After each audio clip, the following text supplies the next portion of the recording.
ಬೀಳಿಸೋದು ಅವ್ರೆ, ಏಳ್ಸೋದು ಅವ್ರೆ, ಪುಟಿದೇಳ್ಸೋರು ಅವ್ರೆ. ಬೆಲೆ ಏರಿಕೆ ಮಾಡದೆ ಅವರಿಗೆ ಆಡಳಿತ ಮಾಡ್ಲಿಕ್ಕೂ ಸಾಧ್ಯ ಇಲ್ಲ, ಸರ್ಕಾರನು ಮಾಡ್ಲಿಕ್ಕಾಗಲ್ಲ. ಆ ವೇತನ ಕೊಡ್ಲಿಕ್ಕೆ ಕೂಡ ಸರ್ಕಾರದ ಆಸ್ತಿಯನ್ನ ಪ್ಲೆಡ್ಜ್ ಮಾಡಿ ಮತ್ತೆ ಅದನ್ನ ಸಾಲ ತೆಗೆದುಕೊಂಡು ಇವ್ರಿಗೆ ವೇತನ ಕೊಡುವಂತ ಕೆಲಸ ಆಗ್ತದೆ. 5 ವರ್ಷಗಳಲ್ಲಿ 13 ಲಕ್ಷ ಕೋಟಿ ಸಾಲವನ್ನ ಮಾಡಿ ಜಗನ್ ಅವರು ಮನೆ ಸೇರಿದ್ದಾರೆ. ಇವರು ಕೂಡ ಯಾರ್ಯಾರು ಎಲ್ಲಿಗೆ ಹೋಗ್ತಾರೆ ತಾವು ನೋಡಿ. ಒಪ್ಪಂದದಂತೆ ಮಾನ್ಯ ಮುಖ್ಯಮಂತ್ರಿಗಳಾಗಿ ಜಿ ಕೆ ಶಿವಕುಮಾರ್ಗೆ ಬಿಟ್ಕೊಡಿ ಅಂತ ಆಡಿದ ಮಾತು, ಇಟ್ಟಂತ ಹೆಜ್ಜೆ ಎಂದೂ ಕೂಡ ಹಿಂದಕ್ಕೆ ಹೋಗಬಾರ್ದು. ವೀಕ್ಷಕರು, ಇವತ್ತು ಚಿಕ್ಕಬಳ್ಳಾಪುರದಲ್ಲಿ ಡಾಕ್ಟರ್ ಕೆ ಸುಧಾಕರ್ ಅವರಿಗೆ ಏನು ಒಂದು ಅಭಿನಂದನಾ ಕಾರ್ಯಕ್ರಮ ಏರ್ಪಡಿಸಲಾಗಿತ್ತು ನೂತನವಾಗಿ ಆಯ್ಕೆಯಾದಂತಹ ಸಂಸದರಿಗೆ. ಸೊ ಆ ನಿಟ್ಟಿನಲ್ಲಿ ಚಿಕ್ಕಬಳ್ಳಾಪುರದಲ್ಲಿ ಈಗಾಗಲೇ ಡಾಕ್ಟರ್ ಕೆ ಸುಧಾಕರ್ ಅವರು ಮಿಂಚ್ತಾ ಇದ್ದಾರೆ. ಅವರನ್ನೇ ಮಾತಾಡ್ಸೋಣ. ಈ ಒಂದು ಖುಷಿಯ ಸಂದರ್ಭದಲ್ಲಿ ಅವರು ಯಾವ ರೀತಿಯಾದಂತ ಮಾತನಾಡ್ತಾರೆ. ಸರ್ ನಮಸ್ತೆ, ಮೊದಲನೇದಾಗಿ ತಮಗೆ ಅಭಿನಂದನೆಗಳು. Thank you sir. ಅಭಿನಂದನೆಗಳು, ಕೃತಜ್ಞತೆಗಳೇನಿದ್ರು ಈ ಮಹಾಜನತೆ ನನಗೇನು ಮತ್ತೆ ಪುನರ್ಜನ್ಮದ ಭಿಕ್ಷೆಯನ್ನ ಕೊಟ್ಟಿದಾರಲ್ಲ, ಅವರು ಪಾದಗಳಿಗೆ ಸಲ್ಲುತ್ತೆ. ಎಸ್ ಸರ್, ನೀವೇ ಹೇಳ್ದಂಗೆ ಇದೊಂದು ತರ ಒಂದು ಪುನರ್ಜನ್ಮ, ರಾಜಕೀಯ ಪುನರ್ಜನ್ಮ ತಮಗೆ. ಅಂದ್ರೆ ಎಲ್ಲೋ ಒಂದ್ ಕಡೆ ಒಂದು ವರ್ಷ ಒಂದ್ ಸ್ವಲ್ಪ ಡೌನ್ ಆಗಿದ್ರಿ, ಬಟ್ ಈಗ ಮತ್ತೊಮ್ಮೆ ಒಂಥರ ಪುಟಿದೇಳುವಂತ ಒಂದು ಪ್ರಯತ್ನವನ್ನು ಮಾಡಿದ್ರಿ. ಬಟ್ ನಿಮಗೆ ಮೊದಲನೇದಾಗಿ ಈ ಒಂದು ಚಿಕ್ಕಬಳ್ಳಾಪುರ ಕ್ಷೇತ್ರದ ಜನತೆಗೆ ಏನನ್ನ ಹೇಳ್ಬೇಕು ಅಂತ ಅನ್ಸುತ್ತೆ ಈ ಸಂದರ್ಭದಲ್ಲಿ? ಮತದಾರ ಪ್ರಭುಗಳು ಅನ್ಕೊಂಡ್ರೆ ಬೀಳಿಸೋದು ಅವ್ರೆ, ಏಳ್ಸೋದು ಅವ್ರೆ, ಪುಟಿದೇಳ್ಸೋರು ಅವ್ರೆ. ಹಾಗಾಗಿ ಅವರ ಋಣವನ್ನ, ಕಿಂಚಿತ್ ಋಣವನ್ನ ಅದು ತೀರ್ಸ್ಕೊಳ್ಳೋಂಥದ್ದು ನನ್ನ ಮುಂದೆ ಇರ್ತಕ್ಕಂಥ ಸವಾಲು, ಜವಾಬ್ದಾರಿ. ಈ 5 ವರ್ಷಗಳು ಪ್ರತಿ ನಿಮಿಷ, ಪ್ರತಿ ದಿವಸ ನನ್ನ ಸಮಯ, ನನ್ನ ಹೋರಾಟ, ನನ್ನ ಬೆವರು ಎಲ್ಲವೂ ಕೂಡ ಅವ್ರಿಗೋಸ್ಕರ ನಾನು ಮೀಸಲಿಡುವಂತ ಕೆಲಸ ನಾನು ಮಾಡ್ತೇನೆ. ಒಬ್ಬ ಲೋಕಸಭಾ ಸದಸ್ಯರು ಯಾವ ರೀತಿ ಒಂದು ಕೇಂದ್ರ ಸರ್ಕಾರದ ಯೋಜನೆಗಳನ್ನ 100ಕ್ಕೆ 100 ಜನರ ಮನೆ ಬಾಗಿಲಿಗೆ ತಲುಪಲಿಕ್ಕೆ ಯಾವ ರೀತಿ ಮಾಡಬೇಕು ಅದನ್ನ ಮಾಡ್ಲಿಕ್ಕೆ ಪ್ರಾಮಾಣಿಕವಾಗಿ ನಾನು ಮಾಡ್ತೀನಿ. ಎಸ್ ಸರ್, ಇನ್ನೇನು ಚುನಾವಣೆಯಲ್ಲಿ ಗೆದ್ದಾಗಿದೆ, ಬಟ್ ಚುನಾವಣೆಗೆ ಪೂರ್ವವಾಗಿ ಅಂತಂದ್ರೆ ಪ್ರಚಾರ ಸಮಯದಲ್ಲಿ ಕೂಡ ನಾನು ನಿಮ್ಮನ್ನ ಭೇಟಿಯಾಗಿದ್ದೆ.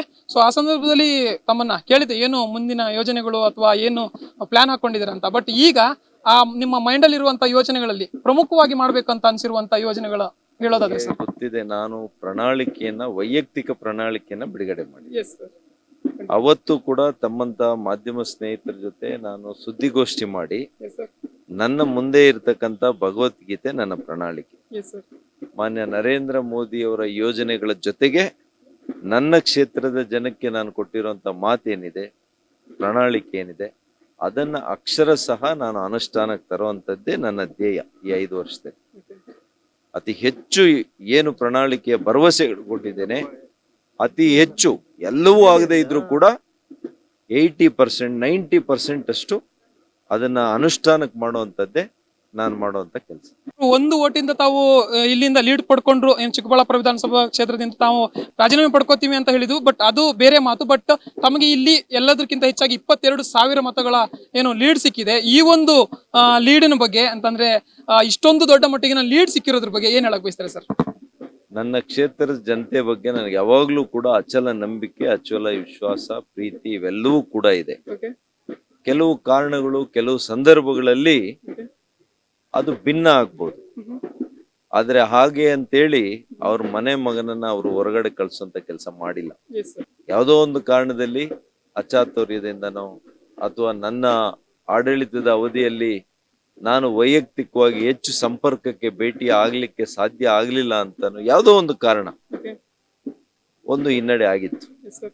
ಆದ್ರೆ ಆ 14 ತಿಂಗಳು ಏನು ವ್ಯತ್ಯಾಸ ಆಗಿದೆ ಅನ್ನುವಂಥದ್ದನ್ನ ಜನ ಅರ್ಥ ಮಾಡ್ಕೊಂಡಿದ್ದಾರೆ.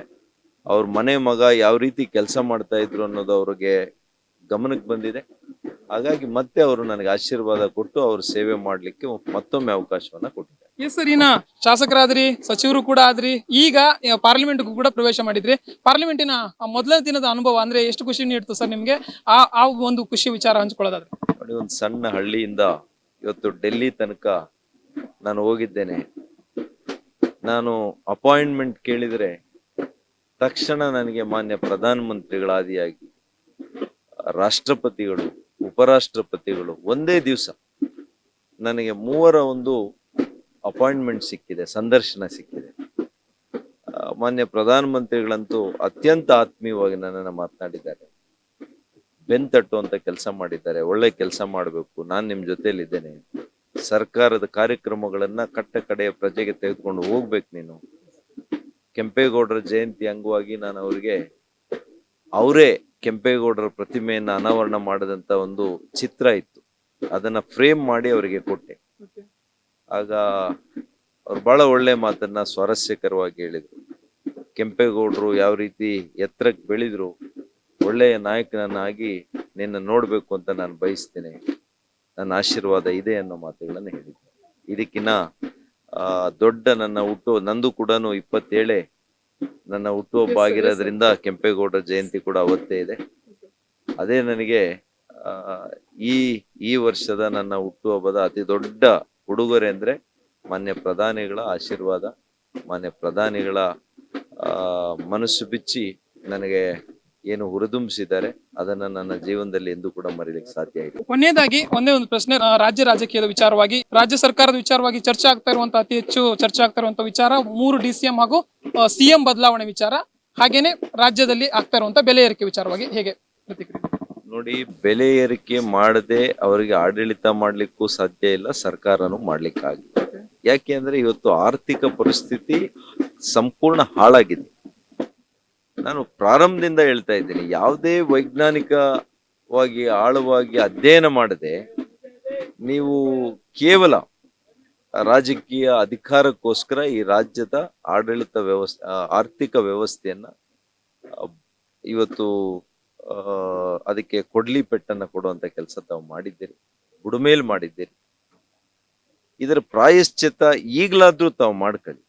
ಇಲ್ಲ ಅಂತಂದ್ರೆ ನಾಳೆ ದಿವಸ ನಮ್ಮ ಬೊಮ್ಮಾಯಿ ಅವರು ಹೇಳ್ತಾ ಇರ್ತಾರೆ, ವೇತನಗಳಿಗೂ ಕೂಡ ಕೊಡ್ಲಿಕ್ಕೆ ಸಾಧ್ಯ ಇಲ್ಲ. ಈಗ ರಸ್ತೆ ಮಾಡ್ಲಿಕ್ಕೆ ಹಣ ಇಲ್ಲ ನಿಮ್ಮ ಹತ್ರ, ಅಭಿವೃದ್ಧಿ ಕೆಲಸ ಮಾಡ್ಲಿಕ್ಕೆ ಹಣ ಇಲ್ಲ.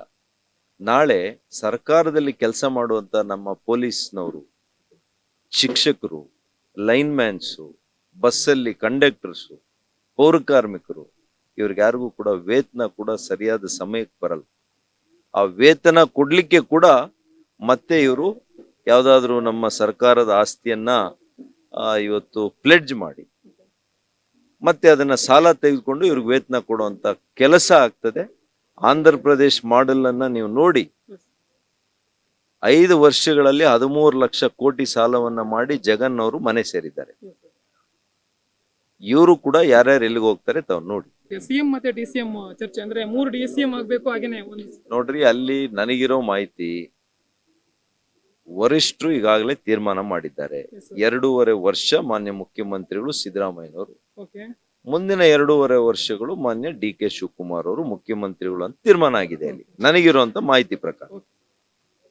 ಈಗ ಹತ್ರ ಆಗ್ತಾ ಇದೆಯಲ್ಲ ದಿನಗಳು, ನಮ್ಮ ಸಮುದಾಯದ ಸ್ವಾಮೀಜಿಗಳು ಕೂಡ ಹೇಳಿದ್ದಾರೆ, ಒಪ್ಪಂದದಂತೆ ಮಾನ್ಯ ಮುಖ್ಯಮಂತ್ರಿಗಳಾಗಿ DK ಶಿವಕುಮಾರ್ಗೆ ಬಿಟ್ಕೊಡಿ ಅಂತ. ಒಪ್ಪಂದ ಆಗಿದ್ಮೇಲೆ ಬಿಟ್ಕೊಡುವಂಥದ್ದು ಮನುಷ್ಯನ ಧರ್ಮ ಅಲ್ವಾ? ಆಡಿದ ಮಾತು, ಇಟ್ಟಂತ ಹೆಜ್ಜೆ ಎಂದೂ ಕೂಡ ಹಿಂದಕ್ಕೆ ಹೋಗ್ಬಾರ್ದು. ಹಾಗಾಗಿ ಬಹುಶಃ ನಾನು ಕೂಡ ಭಾವಿಸ್ತೇನೆ, ಇಂಥ ಎಲ್ಲ ರಾಜಕಾರಣ ಮಾಡೋದ್ ಬಿಟ್ಟು ನಾವೇನು ಒಪ್ಪಂದದಂತೆ ನಿಮ್ ಸರ್ಕಾರ, ಯಾಕೆಂದ್ರೆ ಅವ್ರ ಪಕ್ಷದ ಒಳ ಒಪ್ಪಂದಗಳ ಬಗ್ಗೆ ನಾನು ವ್ಯಾಖ್ಯಾನ ಮಾಡೋದು ಸರಿಯಲ್ಲ. ಹೊರತಾಗಿ ಕೂಡ ನಾನು ಒಬ್ಬ ಸಾಮಾನ್ಯ ಪ್ರಜೆಯಾಗಿ ಹೇಳ್ತಾ ಇದ್ದೀನಿ, ಒಂದು ಮಾತಾಗಿದ್ರೆ ಆ ಮಾತಿನಂತೆ ತಾವು ನಡ್ಕೊಳ್ಳಿ. ಇಲ್ಲ ಅಂತಂದ್ರೆ ತಾವು ನೋಡಿದ್ರಿ ಈ ರಾಜ್ಯದಲ್ಲಿ ವಚನ ಭ್ರಷ್ಟತೆ ಆಗುವಂಥದ್ದು, ವಚನ ಭ್ರಷ್ಟರಾದಾಗ ಏನೇನಾಗುತ್ತೆ ರಾಜಕೀಯದ ಅವಾಂತರಗಳು, ಯಾವ ರೀತಿ ಬದಲಾವಣೆಗಳಾಗ್ತವೆ, ಇವೆಲ್ಲವೂ ಕೂಡ ನಾವು ಈ ರಾಜ್ಯದಲ್ಲಿ ನೋಡಿದ್ದೀವಿ. ಹಾಗಾಗಿ ಅವರು ಏನು ವರಿಷ್ಠರು ತೀರ್ಮಾನದಂತೆ ಅವ್ರು ನಡ್ಕೊಳ್ತಾರೆ ಅಂತ ಅನ್ಕೊಂಡಿದ್ದೀನಿ. ಈಗ ಹೊಸದಾಗಿ ಡೆಪ್ಯೂಟಿ CM ಹುಟ್ಟಾಕಿರುವಂತದ್ದು ಬಹುಶಃ ಹಸ್ತಾಂತರ ಮಾಡುವಂತ ಉದ್ದೇಶ ಅವ್ರಿಗಿಲ್ಲ ಅಂತ ಕಾಣ್ತದೆ. Okay sir, thank you so much. Yes ವೀಕ್ಷಕರೇ, ಇದಿಷ್ಟು ಚಿಕ್ಕಬಳ್ಳಾಪುರ ಕ್ಷೇತ್ರದಿಂದ ಆಯ್ಕೆಯಾದಂತಹ ನೂತನ ಸಂಸದರಾಗಿ ಆಯ್ಕೆಯಾದಂತಹ ಡಾಕ್ಟರ್ K. ಸುಧಾಕರ್ ಅವರ ಜೊತೆಗಿನ ಮಾತು. ಕ್ಯಾಮರಾ ಪರ್ಸನ್ ಮಾಂತೇಶ್ ಜೊತೆ ಜಾಯ್ ಲೇಗೌಡ್, ಕರ್ನಾಟಕ ಟಿವಿ, ಚಿಕ್ಕಬಳ್ಳಾಪುರ.